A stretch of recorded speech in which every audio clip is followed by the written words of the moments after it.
আসসালামু আলাইকুম রহমতুল্লাহ। আলহামদুলিল্লাহি রবিল আলমিন ওসসালাতু ওয়াসসালামু আলা রাসূলিল আমিন, আম্মা বাদ। সম্মানিত উপস্থিতি, মুসলমানদেরকে সবচেয়ে বেশি দ্বিধা বিভক্ত করা হয়েছে সাহাবীদের মাধ্যমে। সাহাবী রাদিয়াল্লাহু তাআলা আনহুম আজমাইনদের ব্যাপারে অনেক মিথ্যা বানোয়াট কথাবার্তা আমাদের সামনে প্রচারের মাধ্যমে আমাদেরকে বিভ্রান্ত করা হয়েছে, এবং এই কাজে সবচেয়ে বেশি দক্ষতার পরিচয় দিয়েছে শিয়া, খবিস, রাফেজিরা। তারা বিভিন্ন রেওয়ায়াত নিয়ে আসে এবং আমাদেরকে সাহাবীদের বিরুদ্ধে দাঁড় করানোর চেষ্টা করে। আচ্ছা, তন্মধ্যে বেশ কিছু অভিযোগের জবাব আমি আগে কিছু ভিডিওতে দিয়েছি, জুমাল খুতবাতেও দিয়েছি। আজকে যে বিষয়টা আলোচনা করব সেটা হচ্ছে যে যখন আলী রাদিয়াল্লাহু তাআলা আনহুর সাথে মুয়াবিয়া রাদিয়াল্লাহু তাআলা আনহুর লড়াই হলো দুর্ভাগ্যবশতভাবে, তখন আম্মার বিন ইয়াসির রাদিয়াল্লাহু তাআলা আনহু কী ছিলেন? তিনি আলী রাদিয়াল্লাহু তাআলা আনহুর পক্ষে ছিলেন। তো আম্মার বিন ইয়াসির রাদিয়াল্লাহু আনহুর ব্যাপারে আল্লাহ নবী সাল্লাল্লাহু আলাইহি ওয়াসাল্লাম বলেছেন, তাকতুলুহু আল ফিআতুল বাগিয়া, তাকে বিদ্রোহী দল হত্যা করবে। তো বিদ্রোহী দল বলতে কারা, এটা নিয়ে আমি আমার জুমার খুতবাতে আলোচনা করেছি, সেই আলোচনা এখানে টেনে আনছি না। তবে এখানে যে অভিযোগটার জবাব আমি দিব সেটা হচ্ছে যে আম্মার বিন ইয়াসির রাদিয়াল্লাহু তাআলা আনহুর মাথা কেটে মুয়াবিয়া রাদিয়াল্লাহু তাআলা আনহুর সামনে আনা হয়।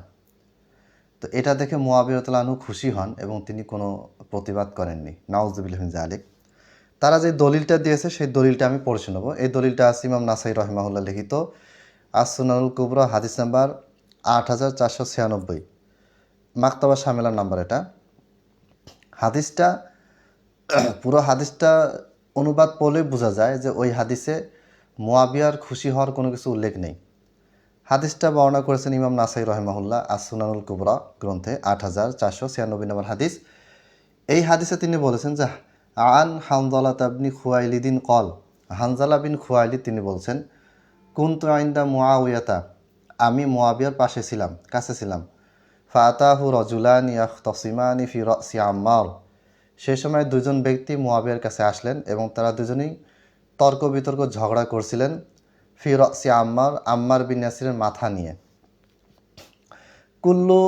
কুল্লু ওয়াহিদ মিনহুমা আনা কতালতুহু, উভয়ের প্রত্যেকেই বলতেছে যে আমি আম্মার বিন ইয়াসিরকে হত্যা করেছি, তার মাথা কেটেছি।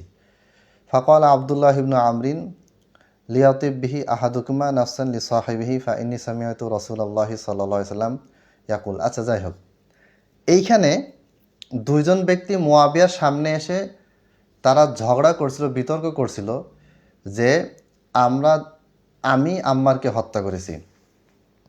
আরেকজন বলতেছে না, আমি আম্মারকে হত্যা করেছি।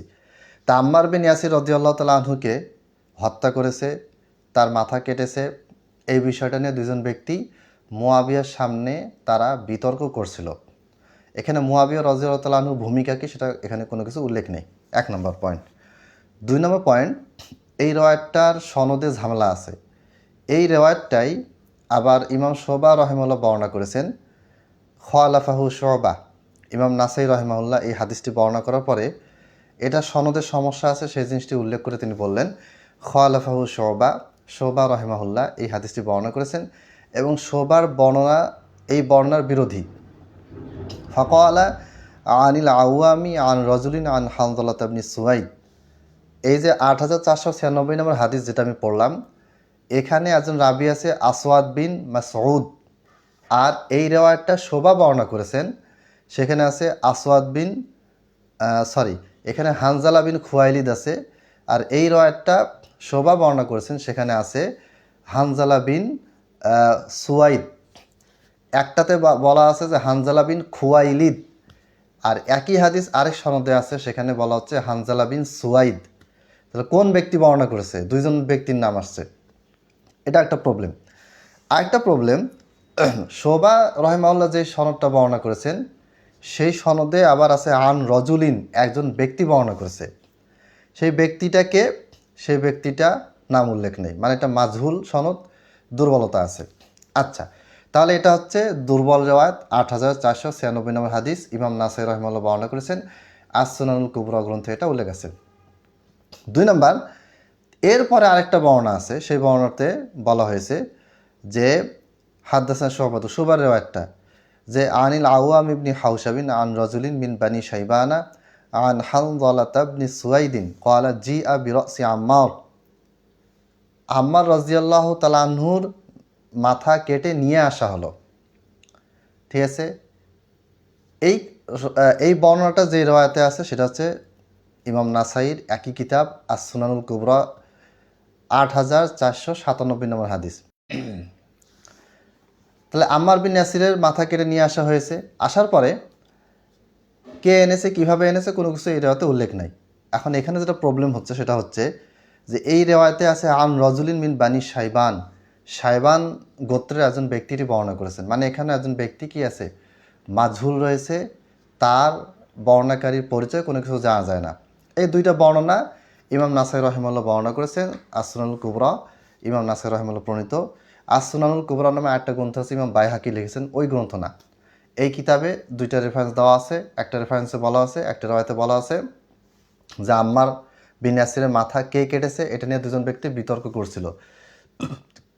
কার সামনে বিতর্ক করছিল? মুআবিয়া রাদিয়াল্লাহু তাআলা আনহুর সামনে। এটা দুর্বল রেওয়ায়াত। এরপরের রেওয়ায়াতে বলা আছে জিআ বিরাসি আম্মার, আম্মার বিন ইয়াসির রাদিয়াল্লাহু তাআলা আনহুর মাথা কেটে আনা হয়েছে। কে এনেছে, কোথায় এনেছে, কার কাছে এনেছে সেটা উল্লেখ নাই, এবং এইটারও সনদ দুর্বল, মাজহুল রাবি আছে, অজ্ঞাত রাবি আছে। তাহলে এই যে বর্ণনাগুলি, এই বর্ণনাগুলির মাধ্যমে শিয়ারা, ইরানি শিয়ারা তো বেশি বেশি এগুলো বর্ণনা করে, এই খবিসরা মুসলমানদেরকে বিভ্রান্ত করার জন্য এক সাহাবিকে আরেক সাহাবিদের বিরুদ্ধে দাঁড় করাচ্ছে আমাদের সামনে, এবং আমাদের মনের ভিতরে আমাদের ইমানকে সংশয়যুক্ত করার চেষ্টা করে যাচ্ছে, এবং তারা এটাতে সফল হয়েছে। কিন্তু আমাদের যেটা ঘাটতি রয়েছে সেটা হচ্ছে আমরা এই বিষয়গুলো জানি না। তো যাই হোক, আল্লাহ তাআলা আমাদের অন্তরে প্রত্যেকটা সাহাবীর প্রতি ভালোবাসা তৈরি করে দিন, আমিন। সাহাবীরা যদি সমালোচিত হয়, সাহাবীরা যদি বাতিল হয়, তাহলে ইসলাম থাকবে না। কারণ কোরআনের আয়াতের ব্যাখ্যা সাহাবীরা আমাদের কাছে নিয়ে এসেছেন, হাদিসের ব্যাখ্যা, মারফু হাদিসের ব্যাখ্যা, মাওকুফ হাদিস দিয়ে আমাদের সামনে ব্যাখ্যা করেছেন সাহাবীরা, কোরআন লিপিবদ্ধ করেছেন সাহাবীরা, হাদিস লিপিবদ্ধ করেছেন সাহাবীরা, কোরআনের ব্যাখ্যা, হাদিসের ব্যাখ্যা, তাফসির যা কিছু আছে সব কিছু সাহাবীরা তারা আমাদের সামনে নিয়ে এসেছেন। সাহাবীদেরকে যদি সন্দেহযুক্ত করা যায়, সাহাবীদেরকে যদি মুসলমানদের অন্তর থেকে তুচ্ছ তাচ্ছিল্য করে, মুসলমানদের অন্তর থেকে, আমাদের ইমান থেকে, আমাদের বিশ্বাস থেকে সাহাবীদেরকে যদি নিক্ষেপ করে দেওয়া হয়, বাতিল করা হয়, তাহলে মুসলমান ধ্বংস হয়ে যাবে, এবং মুসলমান ধ্বংস হয়েছেও। এই কাজটাই শিয়ারা করে এসেছে এবং তারা সফল হয়েছে। তো যাই হোক, আমাদেরকে এই ব্যাপারে একেবারে নিশ্চিত থাকতে হবে যে রাদিয়াল্লাহু আনহুম ওয়া রাদু আন, আল্লাহ তাআলা সাহাবীদের উপর সন্তুষ্ট হয়ে গিয়েছেন। সাহাবীদের ভিতরে লড়াই হয়েছিল, কিভাবে কি হয়েছিল এগুলো আমি আলোচনা করেছি আমার জুমার খুতবাতে, ইনশাআল্লাহ সেখানে আপনারা দেখে নেবেন, আমার ইউটিউব চ্যানেলে আছে। আজ এ পর্যন্ত, ইনশাআল্লাহ পরবর্তীতে অন্য কোনো একটি অভিযোগের জবাব নিয়ে আপনাদের সামনে আসবো। আসসালামু আলাইকুম ওয়া রাহমাতুল্লাহ।